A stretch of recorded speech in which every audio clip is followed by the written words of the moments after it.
Sir, मी अविनाश जाधव, मनसे पक्षनेता. मी गेल्या आठवड्यामध्ये आम्ही एक आंदोलन केलं होतं आणि तो आंदोलन होतं आमचं स्मार्ट मीटरच्या विरोधामध्ये.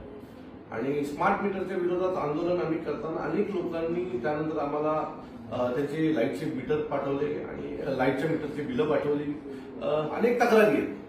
सो संपूर्ण महाराष्ट्रात आता स्मार्ट मीटर बदलायचं काम सुरू आहे आणि स्मार्ट मीटरच्या नावाखाली महाराष्ट्रातल्या जनतेला स्मार्टरित्या कसं फसवलं जातं ते थोडक्यात मी आज तुम्हाला समजावून सांगणार आहे. खरं तर स्मार्ट मीटर बदलायची वेळ का आली, तर एक RDSS नावाची एक स्कीम आहे केंद्र शासनाची, आणि त्या केंद्र शासनाच्या त्या स्कीमच्या अंतर्गत जर तुम्ही ही स्कीम राबवली, मीटर बदलणं असतील, सगळे मीटर बदलले गेले, तर तुम्हाला केंद्र शासन एक निधी देणार होता आणि त्याच्यासाठी ही स्कीम आणली होती. खरं तर त्यांचे काही क्रायटेरिया होते, त्या क्रायटेरियामध्ये फक्त मीटर बदलणं असंच नव्हतं, तर त्याच्याबरोबर तुम्हाला सबस्टेशन बदलायचे होते, नवीन सबस्टेशन तयार करायचे होते, ज्या वरून ज्या इलेक्ट्रिक वायर गेलेल्या आहेत त्या जमिनीच्या खालून करायच्या होत्या, अशा अनेक अटी होत्या. त्या सगळ्या अटी बाजूला ठेवून फक्त यांनी निवडला तो सोपा मार्ग होता की ग्राहकांचे मीटर बदलणं. आणि संपूर्ण महाराष्ट्रात अनेक लोकांचे विरोध आहेत, तरी सुद्धा हे स्मार्ट मीटर नावाखाली यांनी हा धंदा सुरू केलाय. आता हे स्मार्ट मीटर कोणाचे आहेत, तर 100% आपल्या देशाचे जे लाडके पंतप्रधान आहेत आणि त्यांचे जे जावई आहेत अदानी, यांचं ते स्मार्ट मीटरचा व्यवसाय. खरं तर स्मार्ट मीटर बनवण्यात अदानींचा काही संबंध नाही. हे ते मीटर बनवत नाही, हे मीटर ते बाहेरनं विकत घेतात आणि एमएससीबीला विकतात. म्हणजे एमएससीबी डायरेक्ट जी कंपनी बनवते त्याच्याकडनं विकत घेऊ शकत असताना मध्ये एक एजंट ठेवला गेला, दलाल ठेवला गेला, आणि दलाल म्हणून अदानींनी ते काम पाहिलेलं आहे. आणि अदानींना फायदा होण्यासाठी या सगळ्या गोष्टी होतात हे सहज सोप्यारित्या प्रत्येकाला कळलं. आता त्याचं नुकसान काय झालंय ते तुम्हाला मी सांगतो. हे गृहस्थ आलेत माझ्याकडे आज सकाळी. या तुम्ही या बसा. हा, काय आपलं नाव? बाजीराव दारोळे. काय करता आपण? मी गव्हर्नमेंटला होतो. आता काय करता? आता मी रिटायर आहे. बरं, रिटायर्ड आहे. तुम्हाला माझं घर कसं चालतं? माझं आम्ही दोघं नवरा बायको सिनियर सिटीझन आहोत. तर मला लाईटची तक्रार आलेली. हो, तुम्हाला आता तुमचं घर कसं चालतं? घरचं तर माझ्या पेन्शन किती पेन्शन आहे? मला एक 16,000 पेन्शन आहे. 16,000 रुपये. आणि तुम्हाला लाईटचं मीटर बिल किती आलं? लाईटचं बिल गेल्या वेळेस मी आता किती आलं? आता 12,900 बिल आलं, म्हणजे 13,000 जवळ. त्याच्या आधी किती आलं? गेल्या वेळेस 1,830 रुपये आलं. बरं, आता यांचा विषय असा आहे की यांनी मे महिन्यात त्यांना लाईटचं बिल जे जून मध्ये आलं ते किंवा मे मध्ये आलं ते बिल होतं 1,800 रुपये. आणि आता जी काही नवीन सगळी हे झाली आहे त्याच्यानंतर त्यांना लाईटचं बिल आलंय 12,900 रुपये. 900 रुपये. आता या 12,900 रुपयामध्ये ह्यांना पेन्शन आहे 15,000 रुपये. त्यातले 12,900 रुपये जर ह्यांनी लाईटचं बिल भरलं तर मला एक सांगा, यांचं घर कसं चालणार आहे? मी आजारी पण आहे. त्यांचं घर कसं चालणार? बरं, आता 12,900 रुपये बिल भरण्यासाठी यांना AC BC घरात सगळ्या सुविधा लावाव्या लागतील, तेव्हा 12,900 रुपये बिल येईल ना. यांना स्वतःला दमायचा आजार आहे. AC BC तर नंतरची गोष्ट आहे. घरात 2 माणसं आहेत, हे आणि यांची बायको, दोघंही ज्येष्ठ नागरिक. त्यात ह्यांना दम्याचा आजार आहे. म्हणजे AC लावत नसणार, फ्रीज मधलं पाणी पित नसणार, वयाच्या मानाने टीव्ही दिवसभर किंवा नेटफ्लिक्स बघत नसणार. एवढं बिल यांचं वाटत असं. आता महाराष्ट्रातली परिस्थिती अशी आहे की जर महाराष्ट्रामध्ये जर तुम्हाला लाईटचं बिल भरायचं असेल तर तुम्हाला संध्याकाळी पार्ट टाइम जॉब करावा लागेल. पार्ट टाइम जॉब तुम्हाला घर भागवण्यासाठी, घरचा खर्च भागवण्यासाठी. दिवसा तर तुम्ही काम करणार तर तुम्हाला लाईटचं बिल भरायचंय. कारण ज्या पद्धतीने कोणाला 22,000, कोणाला 24,000, कोणाला 26,000 जे काही लाईटचे बिल आले. म्हणजे एक कल्याणची एक मुलगी आहे, ती मला फोन करते, तिला पगार आहे 18,000 रुपये आणि तिला लाईटचं बिल आले 2 महिन्याचं 24,000 रुपये. म्हणजे ती काम कशासाठी करेल? एमएससीबीची बिलं भरण्यासाठी का? अच्छे दिन मोदी आमचे आणणार होते, हे आमचे अच्छे दिन आहेत का? म्हणजे लाईटचे बिल वाढलेले आहेत, डिझेल पेट्रोलची वाट लागलेली आहे, गॅसेसची वाट लागली, गॅस बाटल्यांची वाट लागलेली आहे. सगळीकडनं तुम्ही जनतेला लुटताय. या सगळ्या गोष्टीतनं फक्त जनता भरपळली जाते. या स्मार्ट मीटरमध्येही तेच होतंय. आज महाराष्ट्रातल्या प्रत्येक घरामध्ये अजून तरी सगळे बदलले गेले नाहीये. म्हणजे अनेक लोक अजून शांत यासाठी आहेत की त्यांच्या घरचा लाईटचा मीटर बदलला गेलेला नाहीये. ज्या दिवशी त्यांच्याही लाईटचं मीटरचं बिल बदललं जाईल ना त्या दिवशी तेही रडतील. आता जे रडतायत ना, कोण रडतायत आता?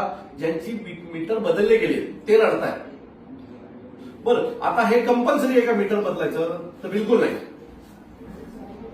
माझ्या बरोबर या एमएससीबीचं काम करणारे एक एक्सपर्ट आहे, जे मागील 3-4 वर्ष या सगळ्यात काम करतायत. मी त्यांना बोलतो. 2 मिनिटं आपण बोलूया.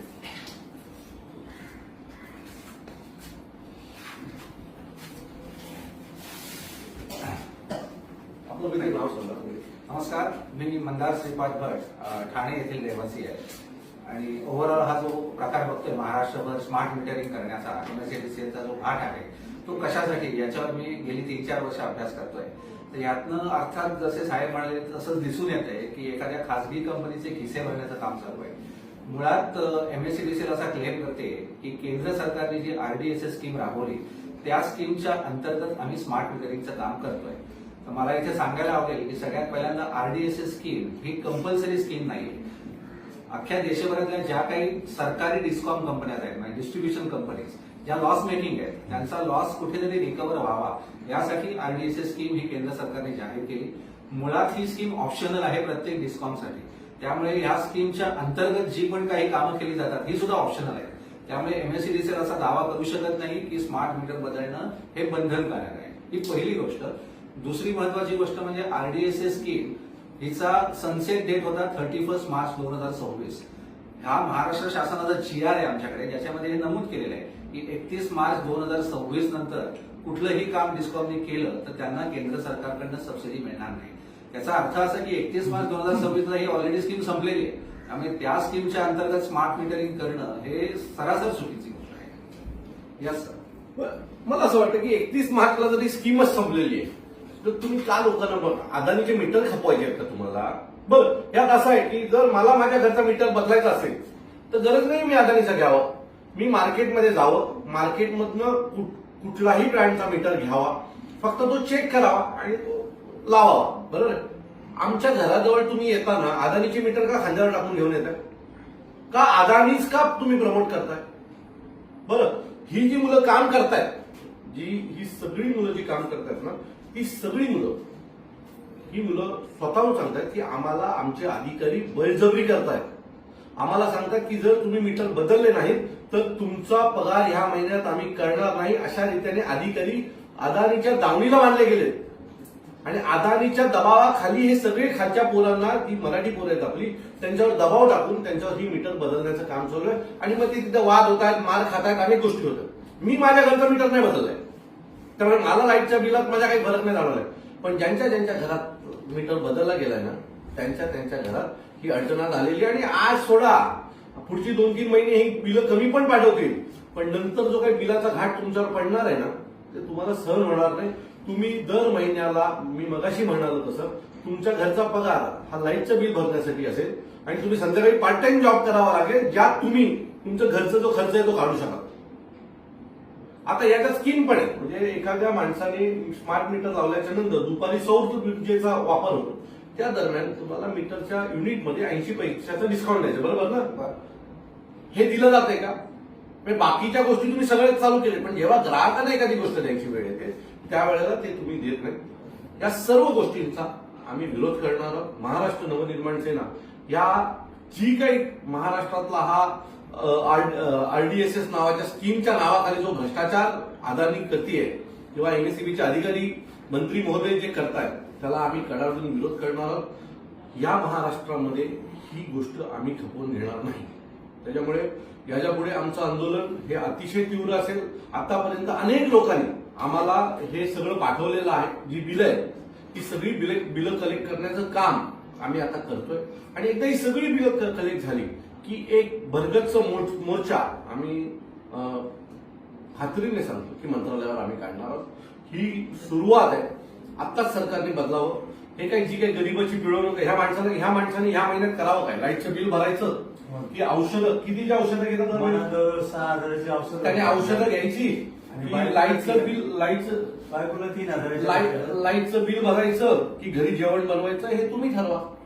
मला असं वाटतंय की हे जे सरकार आहे हे तुम्हाला लाडक्या बहिणींना 1,500 रुपये दिलेले आहेत ना, ते 1,500 रुपये लाईटच्या मीटरमधनं तुमच्याकडनं काढून घेतील. हे भाऊ हे जे भाऊ आहेत हे बोगस भाऊ आहेत. त्यांनी तुम्हाला जे 1,500 रुपये दिलेत ना, त्यांनी आता 2-2,500 रुपये मीटरमधनं तुमच्याकडनं काढायला सुरू केले. म्हणजे 2-2,500 रुपये मीटरमधनं काढणार आणि 1,500 रुपये लाडक्या बहिणी योजनेतून तुम्हाला देणार. एवढे फालतू भाऊ आहेत ते सगळे. मला असं वाटतं की एमएससीबीच्या नावावर तुमची फसवणूक करून जे लाडक्या बहिणीचा जो बोजा आहे तो वसूल करण्याचं काम आता सध्या सुरू आहे. आपण सगळेजण लवकरच या विषयात भेटणार आहोत. तुमच्या सगळ्यांच्या सोबतीची आम्हाला गरज आहे. मंदारजी एक एक्सपर्ट आहेत एमएससीबीच्या सगळ्या या विषयांवर काम करणारे. ते आम्हाला या विषयात मदत करतात आणि सन्माननीय राजसाहेबांच्या आदेशाने पुढच्या आमची भूमिकाही नक्की ठरेल. आत्ता या क्षणाला जर तुमच्या घरी मीटर बदली करायला कोणी आलं तर त्याला विरोध करा. त्याच्यात तो एक GR दाखवेल. तो GR महाराष्ट्र शासनाचा नाहीये, केंद्राचा, पण त्यातही कंपल्शन नाही. त्यामुळे उरलेल्या लोकांना माझे हात जोडून विनंती आहे की आता मीटर बदली करू देऊ नका. लवकरच भेटू. धन्यवाद.